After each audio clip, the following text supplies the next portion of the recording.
So today's speaker is Gaur Gadadhar Das Prabhuji. So Prabhuji, now I would like to hand over the call to you. Now you can take over. Thank you so much, Prabhuji. Hare Krishna. Thank you, Mataji, and all the assembled devotees for this nice opportunity to discuss Srimad Bhagavatam with the devotees.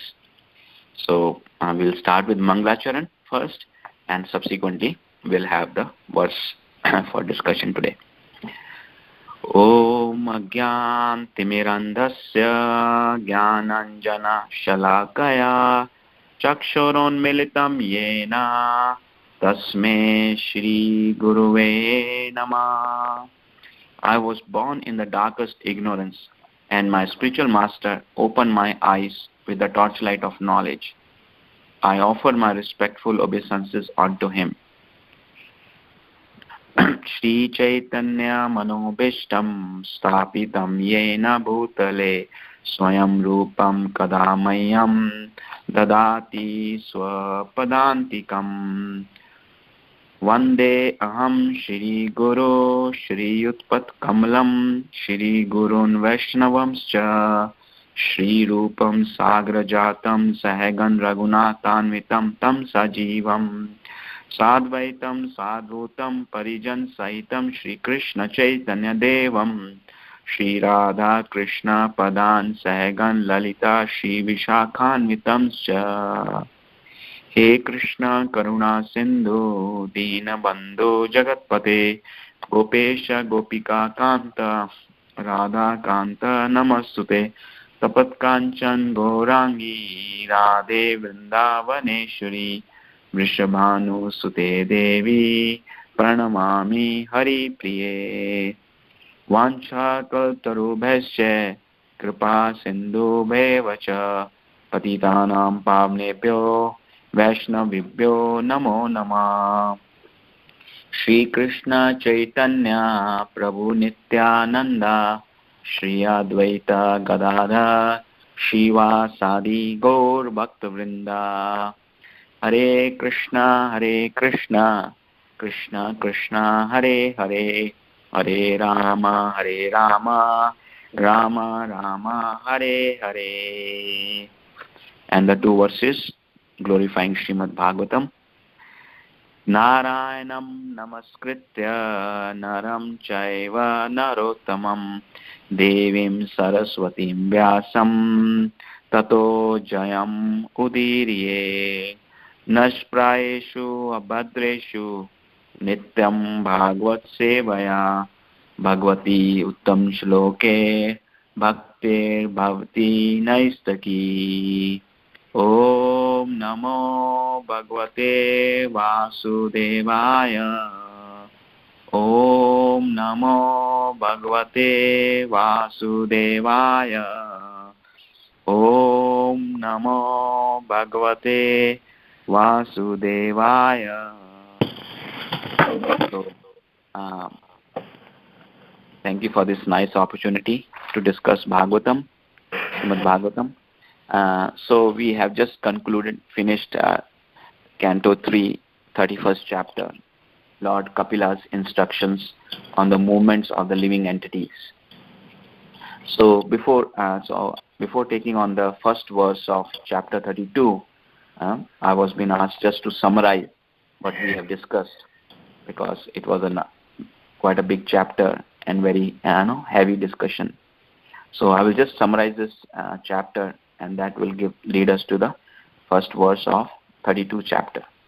So Canto 3, chapter 31, Lord Kapila's instructions on the movements of the living entities.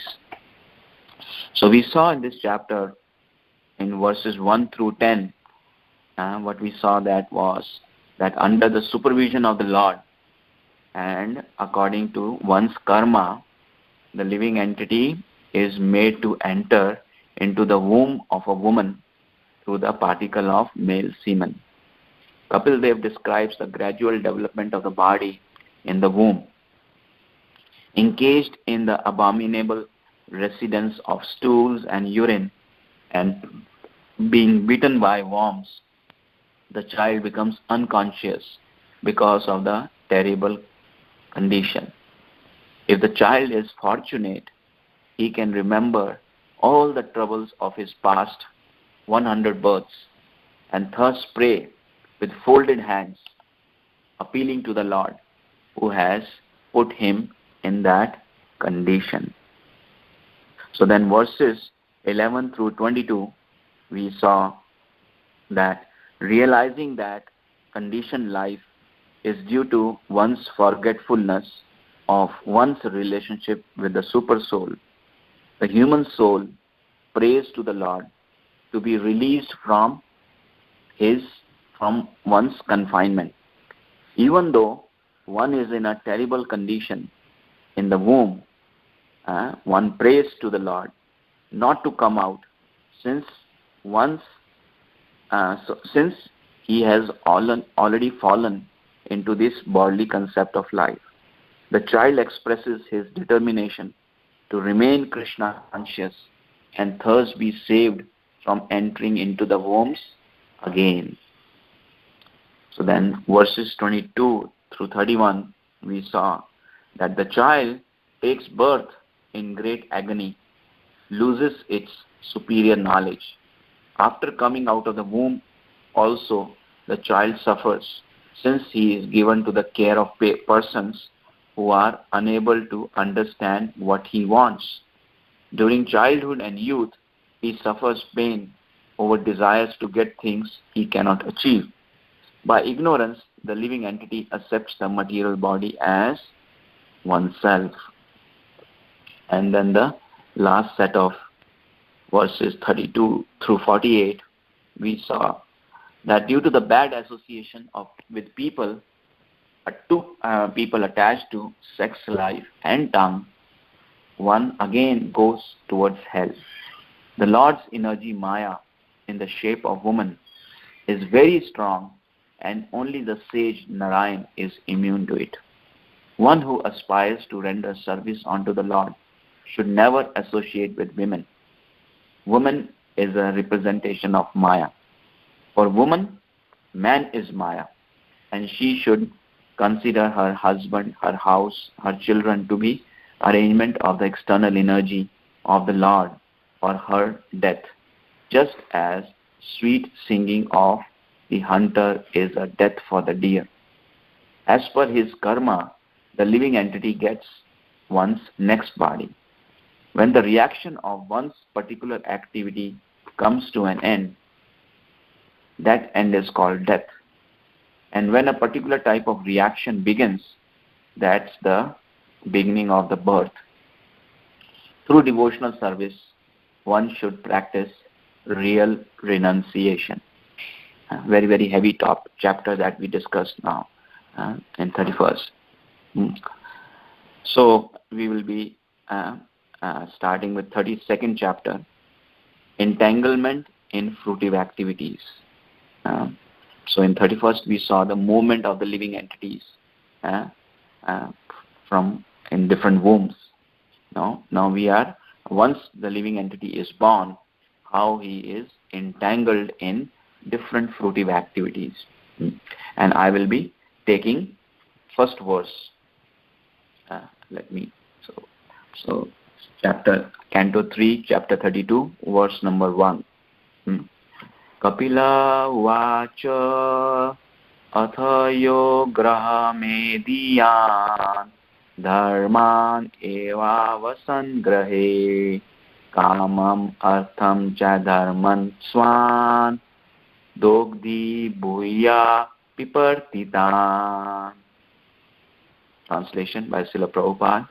The personality of Godhead said, person who lives in the center of householder life derives material benefits by performing religious rituals, and thereby he fulfills his desires for economic development and sense gratification. Again and again, he acts the same way. So, this is a very nice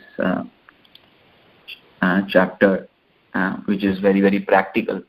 And we can see how over the period of time things have got distorted. So in this in this particular verse, Lord Kapil Dev is the speaker of the verse, and he is speaking about Grahamedi. Grahamedi is the contrast, the contrary of Grahastha, or the householder. So we all know there are 4 ashramas. 4 ashrams. The student life, the householder life, Grahastha, and Vanaprastha, retired life, and then final is sannyas, or renunciate, total renunciation.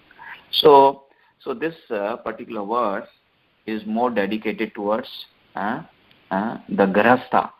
But Grahastha, like any other ashram, is also an ashram where it is meant for gradually elevating oneself in self-realization. And also, there are different injunctions in the scriptures that are applicable for the grahasthas or the householder ashram. And that is that this particular ashram is meant for supporting the other 3 ashrams. The other 3 ashrams, the brahmachari, the student life, the student or brahmacharini, the vanaprastha and sannyas. So the other 3 ashrams, the brahmachari ashram, the vanaprastha ashram and sannyas ashram, they don't have any source of income. They don't have any source of livelihood. So these 3 ashrams are dependent on the householder ashram or the grahastha ashram. So this grahastha ashram is an ashram of responsibility. But when person in this ashram, he is too attached to the material life, material way of life, and he does not follow any scriptural injunctions, too engrossed in sense gratification, then it is no more a grahastha ashram. It becomes Grahamedi.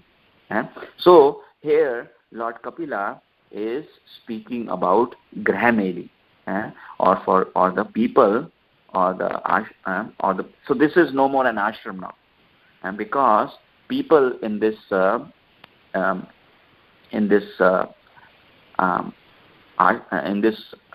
status of life, they are too attached to material way of life, too attached to sense gratification, and they have no objective for any self-realization. So Lord Kapila is talking about Grahamedi in this verse. So these such kind of people, they are totally bereft of Krishna consciousness, and they have no interest whatsoever in devotional service of the Lord.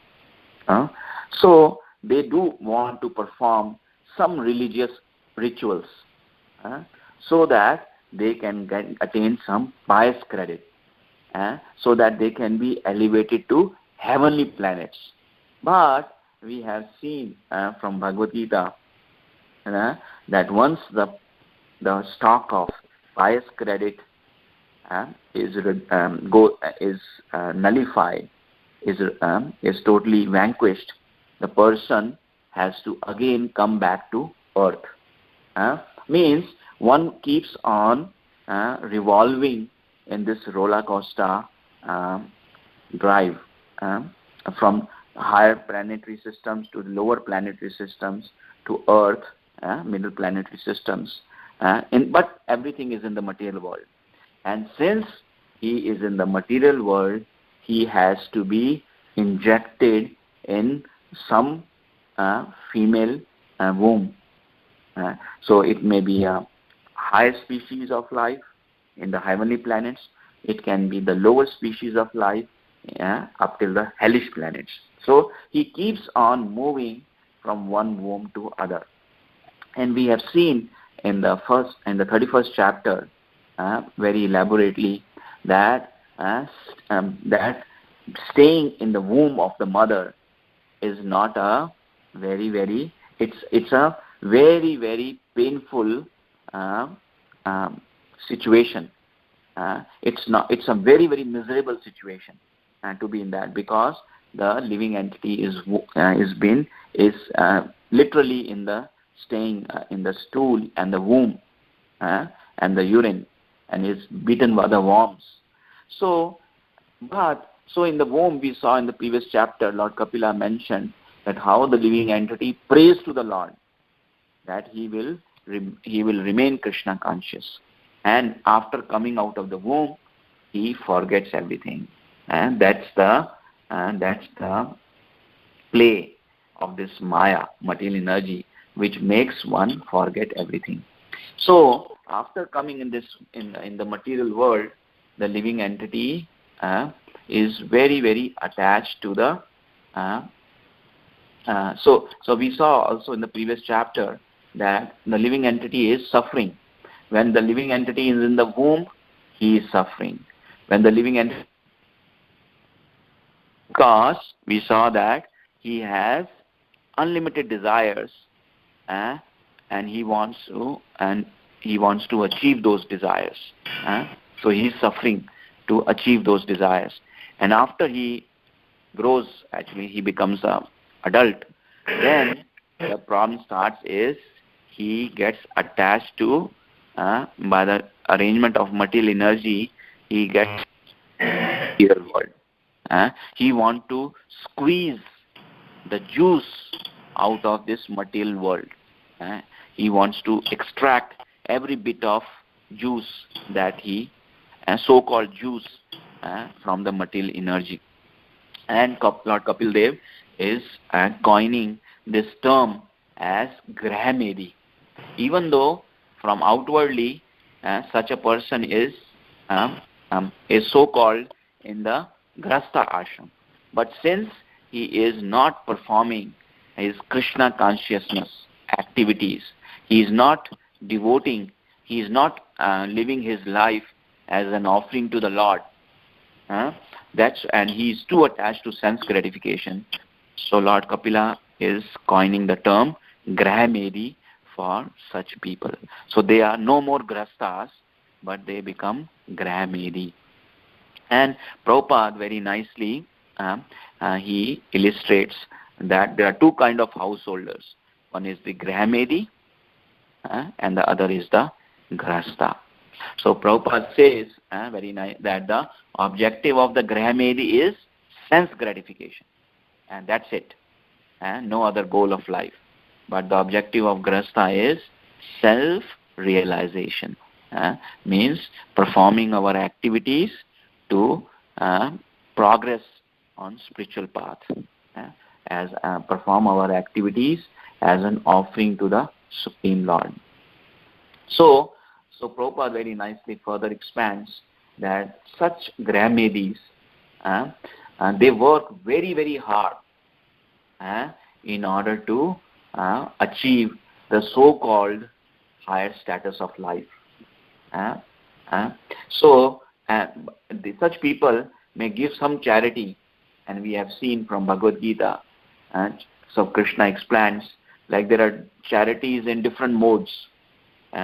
Such people, Grahamedis, their charity is either in the mode of passion or ignorance, because the goal is to get something in return, to get some pious credit, so that one can be elevated to higher planetary systems for higher enjoyment. No? But such activities that they perform, such religious rituals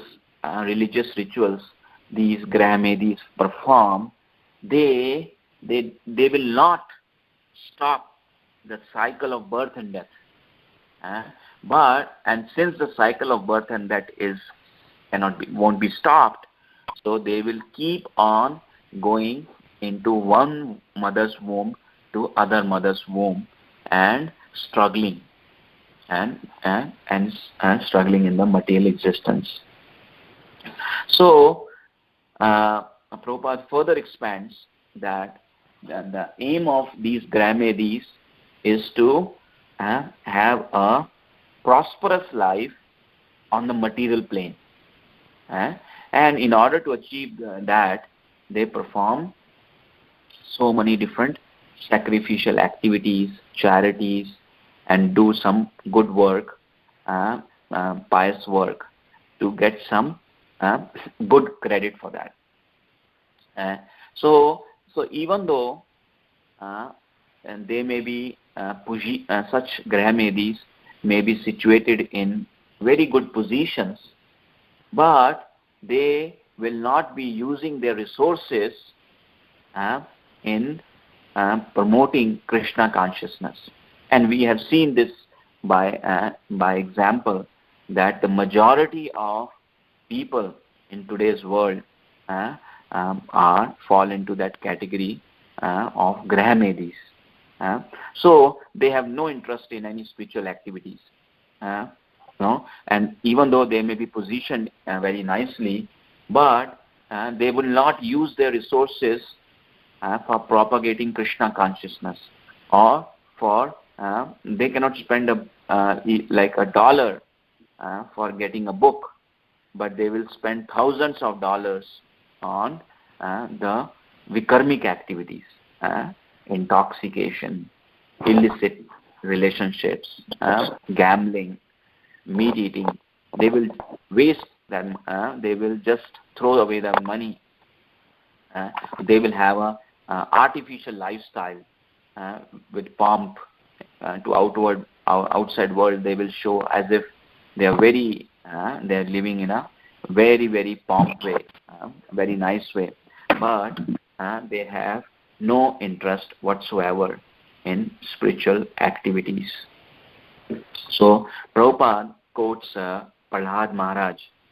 Prahlad Maharaj in Srimad Bhagavatam, Canto 7, Chapter 5, verse number 30. 7:5:30, Prahlad Maharaj says, Punha punas charvitam charvanam. So that means sense gratification. So he says, Prahlad Maharaj says that, so he is talking about the materialistic people, or these Grahamedis. So he says, because of their uncontrolled senses, their senses are not in control, so such people are too addicted to materialistic lifestyle, but they are progressing towards hellish conditions. And this punas charvita charvanam means that they are trying to chew the chewed something. So they are trying to squeeze, like we all see that the sugar cane. Like so, when the sugar cane is run through this juice machine, some juice comes out from that, and after that, it may be like 1 or 2 times the person tries to extract some juice, but after that there is nothing. It's just there is no juice left in that. So material world is like that. People are trying to get the juice out of something that has already been chewed. There is nothing in there. So in other words, this material, under the arrangement of this material energy, materialistic people, they are trying to extract pleasure out of this material energy. That's the illusion of material energy, but they are not successful. All throughout their life, they struggle to extract some juice, but there is no juice in this material world. This is the illusion of Maya. So, and such people, Prahlad Maharaj says, they can never incline towards Krishna. No, neither by the instructions given by others, or by own efforts, or by combination of both. Because they are too attached to sense gratification. They are too, and they have too much confidence on their own self. Under illusion, they feel that one day they will be able to achieve that pleasure out of this material energy. So we see that in the Western world, we are all here in this superpower, so-called superpower country, America. We see this in the Western countries. Now we have this Christmas holiday season. People are eating like crazy. They have no control on the senses, especially the tongue. So we see, and the tongue is, and we see from the Prasadam prayer, the tongue is the tongue is very valuable because it is one of the most powerful sense. So people have no control on the tongue, and that's why they have no control on any of the sense.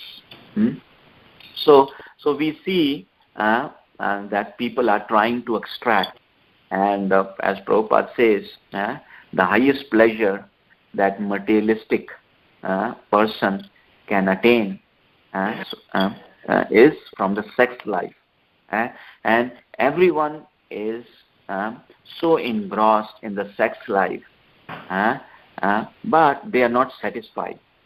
That is in fact the truth we see. So these Gramedis, they are again and again chewing something that has been chewed. So they under the arrangement of material energy, they again and again experience the pangs of material energy. But they are so much under illusion that they don't want to give it up. So, like if someone is addicted to liquor, he will try every time he feels probably he will get some pleasure out of it. But after drinking, he is in a horrible state, and he his body is not in control. Everything goes. He is hurting his liver, and so that he says that he will not do it again. This was a most horrible experience. But then again, once he recovers, he again does the same mistake over and over, and suffers in this material world. So Prabhupada talks about also gives the reference to the good side of householder, and that is the grasta, which is an ashram. So Prabhupada says that this grasta, he may be living with family, wife, children, relatives, but he is not bodily attached to them. He is attached at the soul level, not attached to the bodily level. So this grasta, he may be living with a family in a family life, and not like a mendicant or a sannyasi, but his main goal is to progress on this path of Krishna consciousness, to understand. He knows the value of self-realization. So as Chaitanya Mahaprabhu says, Bharat Bhumi Te Janma Hoilaya Janam Sarthak Kari Karu Parupkar. So this grasta, he knows the value of spiritual life. So he wants to take benefit himself, and he wants to give this benefit to others. So that is preaching. So in this month, we have this marathon going on. So devotees are distributing books, and they are going out in the cold and distributing Bhagavad Gitas and our scriptures, our literatures to others, to the world, so that somehow or the other, people who are under illusion, they can be awakened, so that their spiritual life can begin. They can start their journey back from that illusion life to Krishna consciousness. So I conclude today's discussion and open up the forum for any questions, because this is very, very practical verses that we see how we are entangled. And this discussion, like the next 3 verses, Kapil Dev will be expanding further on this Grahamedi, about these people who are in this materialistic concept of life. And we as householders, we should definitely guard ourselves, be cautious in not falling into the trap of material energy and be too attached to sense gratification. We should be trying on the path of self-realization by studying Srila Prabhupada books and chanting Hare Krishna. So every one of us should chant, who are not even initiated. They should aspire for initiation under the bona fide spiritual master. So Prabhupada has given this society where we can chant Hare Krishna, read his books, honor Prasadam, and prepare our journey back home, back to Godhead. So I conclude today's discussion and open up the forum for any questions or any comments that devotees may have. Hare Krishna. Thank you very much.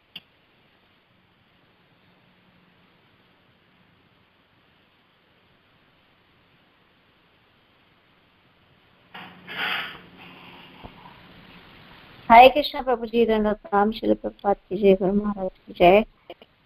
Thank you very much, Prabhuji. Very, very practical, the difference between Grahamedis and Grahasthas. So, Prabhuji, how many verses you have covered today? Mataji, I just covered the 1 verse only. As I was said, actually, no? Yeah. So, but this Grahamedi discussion will go on, Mataji, up till 2nd, 3rd, and 4th verse. Kapil Dev will be expanding further on that. So I just covered the 1st verse now, Mataji. Yes. Thank you, Prabhuji. I request if anyone has any question or comments, they can go ahead and ask.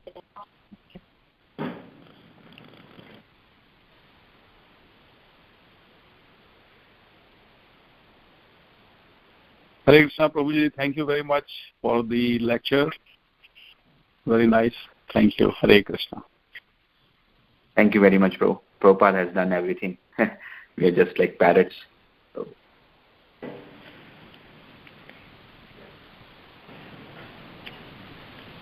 I think, yes, please go ahead, Mataji, please.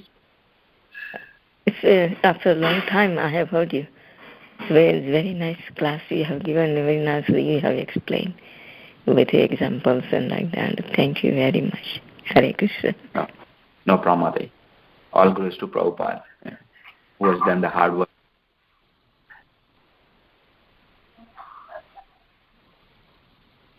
So I think we can conclude. Vancha kaltarubhasya kripa sindhu bhaivacha patitanam pavnebhyo vaishnavibhyo namo namah. Hare Krishna, everyone. Thank you very much. Hare Krishna. Hare Krishna. Hare Krishna. Thank you, Prabhuji. Hare Krishna. Thank you. Hare Krishna. Thank you.